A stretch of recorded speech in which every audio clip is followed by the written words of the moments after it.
This is Eric Hansen. I'm the Director of Product Management for SingleStore Database. And today I'm going to talk about universal storage in the SingleStore 7.3 release. So first of all, what is universal storage? Now you may recall that we used to call universal storage SingleStore. We had a technology which combined the capabilities of row store and column store into a single table type. We liked it so much we renamed the company SingleStore. So in sort of a reference to how we can handle all kinds of workloads with one database and now even one table type. So we've renamed this to universal storage to differentiate that technology from our company name. And so universal storage, it's really an evolution of column store. And we've created one table type for all kinds of workloads, both transactional workloads and analytical workloads. So SingleStore universal storage is really a wave of capabilities that are being released across 7.0 through 7.5 releases. And there's one little aspect of it where we improved row store tables by adding sparse compression to allow lower total cost of ownership for wide row store tables. But the real action, the bulk of the action in SingleStore universal storage technology has been through outgrowth of capabilities in the column store table type. So now column stores can handle both analytical and transactional workloads. In 7.0, we created what we called episode 1 of universal storage, which is support for fast seeks and secondary hash indexes. So you could do single row lookups really fast on a column store. That seems like kind of a contradiction in terms, but now with indexes on column stores, we can do that. We can do millisecond row lookups on a column store on a huge table. In 7.1, we produced episode 2, which was fast seeks with joins. So nested loop style joins can be done as actually a hybrid hash join with 7.1. And we also introduced single column uniqueness constraints. And now today I'm going to tell you what's new in 7.3. This is episode 3. So column stores can be the default table type, and I'll explain the ramifications of that. And also we support upsert style operations like insert ignore and replace and so on with column stores. And we'll continue this effort in the 7.5 release. We'll really finish out the bulk of the capabilities in the 7.5 release by adding multi-column key support. Now, this is a forward-looking statement, so take it with a grain of salt, but that's something you should expect in our future.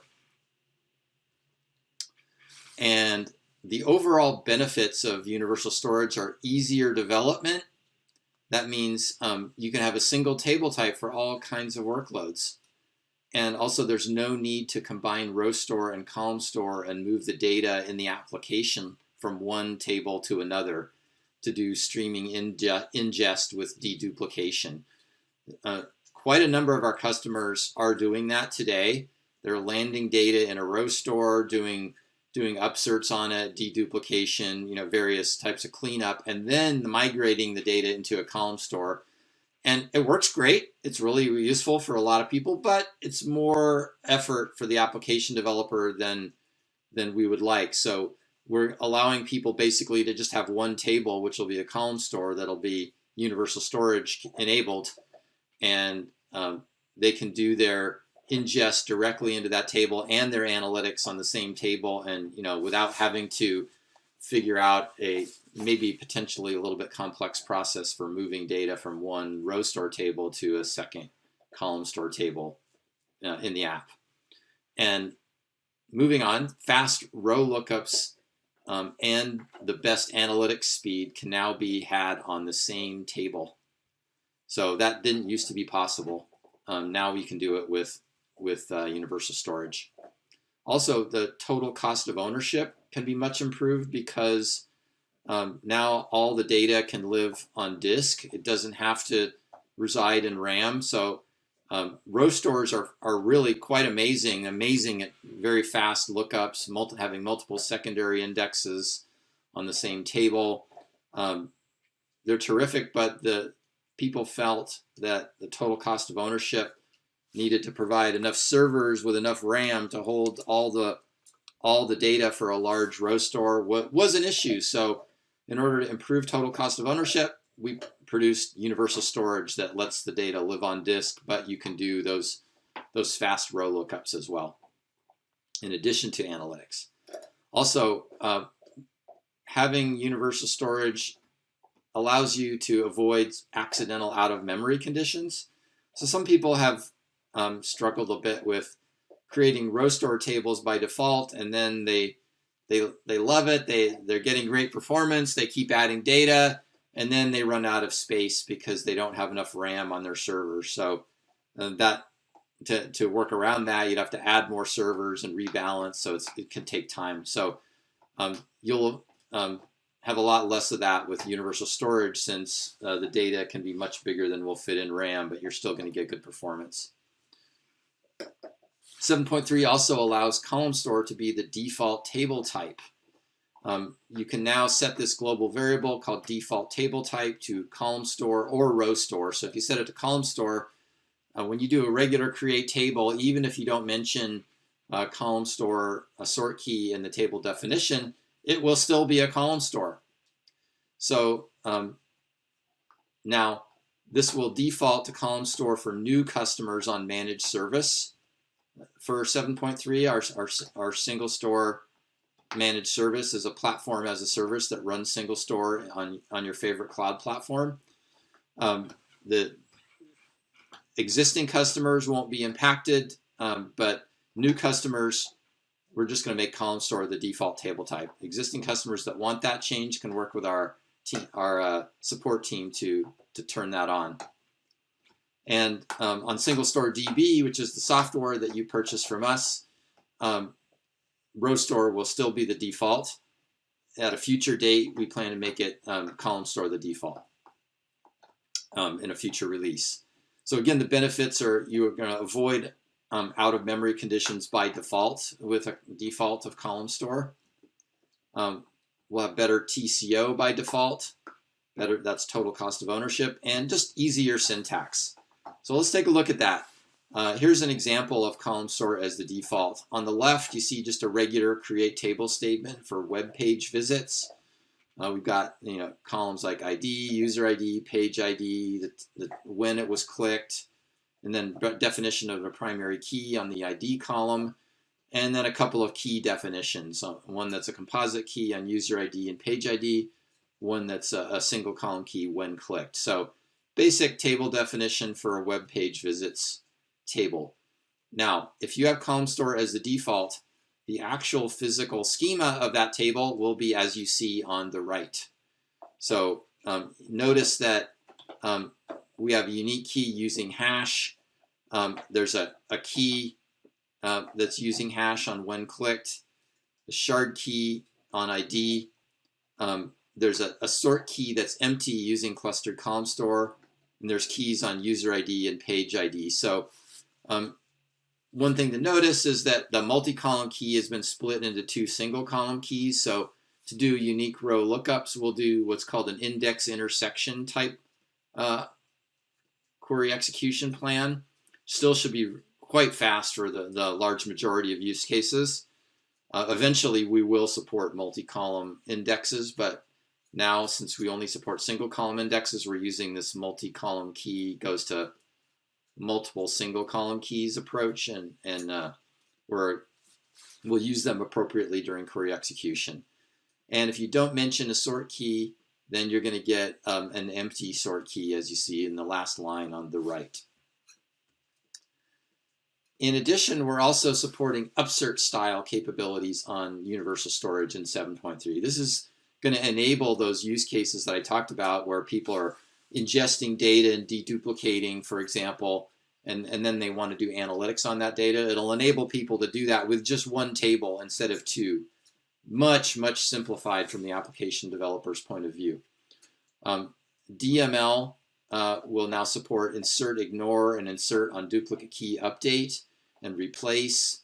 Load data and pipelines also have upsert-like options, and those will all just work. Now, this is limited to a single column unique key until our next release. But for 7.3, this all works, except there is a limitation of, to do upsert style logic, you have to have a single column unique key. Also, we've added a sort of scale improvement. We have now support for unlimited size insert and update operations on column stores with a unique key. In 7.1, sometimes really big inserts or updates that touch many millions of rows, sometimes they'd fail with an out-of-memory condition because we used an in-memory only algorithm. Now we've modified the algorithm so it can scale beyond the size of RAM in 7.3. So there's really no effective limit on the size of a large insert or update operation on a table with a unique key, except maybe your disk space available. So here's an example with unlimited size, insert to a column store with a unique key. We set the default table type to column store, create a table T with a few columns. Suppose that you've now added 1 billion rows to that table T, and then you create another table T copy that's initially empty, but you see it's got a sort key on TS. That sort key is the same as using clustered column store. It's a new syntax shorthand in 7.3. So that table's empty. It's a column store. And now suppose you want to do, and also it has, it's going to have a unique key on the ID column. So now if you wanted to do a single statement to do an insert select to copy all the data from T into T underscore copy. In the past with 7.1, unless you had a really big cluster, that might not run correctly. It might run out of memory. Now that will just run, provided you have enough disk space. So I wanted to give a demo. So let's take a look at the, right now I'm using a cluster on our managed service. It still has row store as the default table type. It's a 4-leaf node cluster with regular, regular size leaves. I believe they're 32, let's see, I think they're 32 gigs of RAM and 8 partitions per leaf, 8 cores per leaf. So I've created a database DB1, and I've got this table T. It's just got one column in it, A. And I already pumped it up with 1 billion rows of data. So I'm not going to run this because I already did it. But I just wrote a simple stored procedure that in a loop doubles the size of the table each time. And when we get enough rows to meet our goal, we stop. So I already inflated it to 1 billion rows. So let's prove it, how many rows are in this table.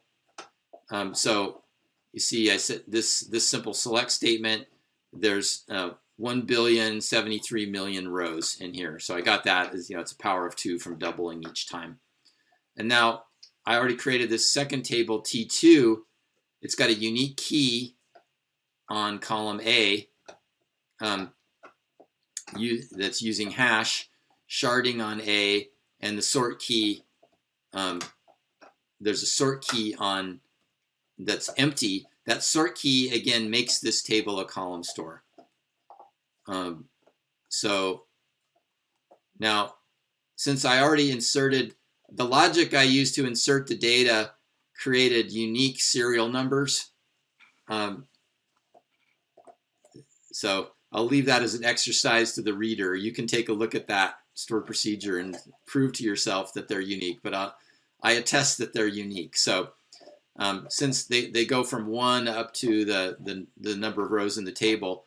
So if I run this command, there's already a 1 in T2. So what should happen? It's a duplicate key error. That's what we expect, right? Because we've got a duplicate key. We've got a unique constraint on T2. So that's good. So I already added, I ran this script here to add 100 million rows to this table T2. So let me just show that to you. So 100 million rows, so they're numbered 1 up to 100 million. Hey, here's a little sidebar. We've now added support for user-defined variables in, user-defined session variables in 7.3. So I actually used that to record how long this query, this insert actually took. So since I haven't disconnected, those should still be set. So let me run this query that shows how many seconds from TS1 to TS2. 42 seconds. So it took 42 seconds to put 100 million rows from T into T2. I don't know about you, but I remember back in the day using single node database with a fair number of cores on a single server with a B-tree access method. That 100 million row insert would take hours.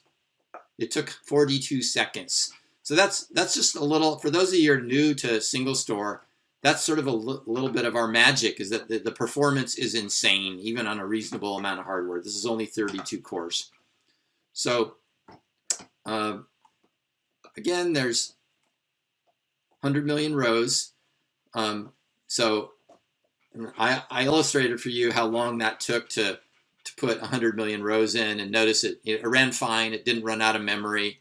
I'm not going to do it live here, but here's some other neat things that are new in 7.3, which are really not related to to the universal storage technology, but this particular query uses runs on T, so it's going to run on a billion rows and compute the min, max, average, approximate percentile at the 5% level, approximate percentile at 50%, and 95%. So approx percentile is a cool new function that is in our 7.3 release that it computes a percentile, but it uses an approximation algorithm that does not produce an exact result, but it's really close to exact, and it runs an order of magnitude like 10x faster than an exact percentile will run, and it's also a lot easier to write because you don't have to use a window function. So it's easier to learn how to use it. It runs faster, as long as you don't care about exact results, but you're good enough with really close. It's great. So let me run it on this 100 million row table. I just ran it on a billion rows in 17 seconds. Now let me run it on the 100 million row table.